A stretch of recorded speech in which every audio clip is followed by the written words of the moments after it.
मैं हूं फलक नाज और टुनीशा से मेरा बहन का रिश्ता था। भले ही खून का रिश्ता नहीं था, लेकिन एक एहसास था, एक बॉन्ड था जो हमने बहुत अच्छे से शेयर किया है। मैं उससे मिली थी इनके शूट पे जब हम लोग लद्दाख गए थे। मैं पहली बार उससे मिली थी एयरपोर्ट पे। तब से लेके अब तक मेरा उससे बड़ी बहन का रिश्ता था। उसको तकलीफ में हम नहीं देख सकते थे किसी भी कीमत पर, उसमें चाहे शिजान हो, चाहे मैं हूं या मेरी मदर हूं।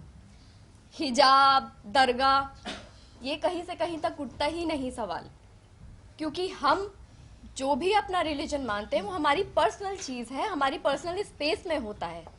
हम उसके लिए यहाँ पे किसी को फोर्स नहीं करते, ना हमारा राइट है किसी को फोर्स करना, ना ही हम पब्लिक में दिखाते हैं सबके सामने। आप लोग हमें सालों से जानते हैं, हमारी पूरी लाइफ आप लोगों के सामने खुली किताब की तरह है। अब बात आती है कि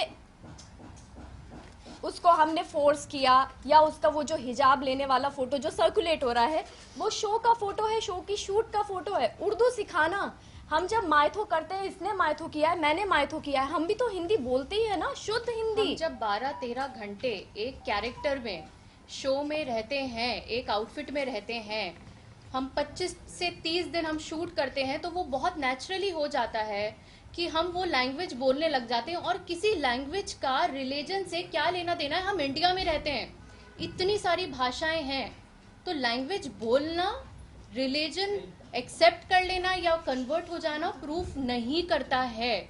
firstly this is a very wrong assumption. और रही बात हिजाब, वो शैलेंद्र जी क्लियर कर चुके हैं, रिलीजन बहुत पर्सनल होता है और हम किसी को कभी फोर्स नहीं कर सकते हैं, ना ही करेंगे। और हम जो भी करते हैं वो हम अपनी पर्सनल लाइफ में करते हैं, हम सब चीज़ें सोशल मीडिया पर नहीं डालते हैं। करेक्ट? करेक्ट। और आप लोग कहाँ रिलीजन पे अटके हुए हैं, यहाँ पे एक मेंटल हेल्थ का सवाल है। लेकिन मैं एक चीज़ बोलना चाहूँगी। जिस दिन फलक उनको, उनकी माँ ने, वनीता शर्मा जी, आपकी रिस्पेक्ट में आपको बोलना चाहती हूँ, आपने तो बहुत बदतमीजी की है, लेकिन हम अपनी डिग्निटी, हमें मालूम है कि हमें कहाँ कैसे मेंटेन करनी है। आपने बोला कि फलक नाज उसको दरगाह पे लेकर गई, तो आपकी बेटी आपसे सब कुछ शेयर करती थी, तो आपको ये नहीं पता कि दरगाह पे वो किस दिन गई है, कहाँ पे गई है। आजकल सोशल मीडिया है, सोशल मीडिया पे उसने कहाँ फोटो अपलोड की है, किस दरगाह पे वो एक्चुअली गई है और कितने बजे गई है, किस डेट में गई है, तो आप प्रूफ भी तो लेकर आइए ना। आप कुछ भी, मतलब कुछ भी आप बोल रही हैं। आपने एक चीज़ बोली कि आपकी बेटी को शिजान ने थप्पड़ मारा। आप में से बच्चे होंगे, किसी के बच्चे हैं आपके, किसी के, सबके होंगे। आपको अगर आपका बच्चा आके बोलता है कि मुझे थप्पड़ मारा गया है और सेट पे मारा है या मुझे टॉर्चर किया जा रहा है, आप लोग क्या करेंगे? क्या करेंगे आप लोग? आप लोग इंतजार करेंगे? आप लोग सिर्फ फोन पे कॉन्वर्सेशन करेंगे? आपका फर्स्ट रिएक्शन क्या होगा? हमारे बच्चे को थप्पड़ मार दिया और मैं बैठी हुई हूँ, मैं एज ए माँ होने के नाते बात कर रही हूँ। आप फादर हैं तो मैं क्या करूँगी? मैं बैठी रहूँगी, बस मैं फ़ोन पे बात कर रही हूँ। मेरे घर पे उनका आना जाना था, मेरे घर पे आती थी, वो मुझे फ़ोन करके कह सकती थी, मेरे घर पे डायरेक्ट आ सकती थी, वो आती थी मेरे घर के ऊपर। मैं डिनाई नहीं कर रही हूँ, अच्छे से खाती थी, पीती थी, बात करती थी, रहती थी, सब कुछ था उनका।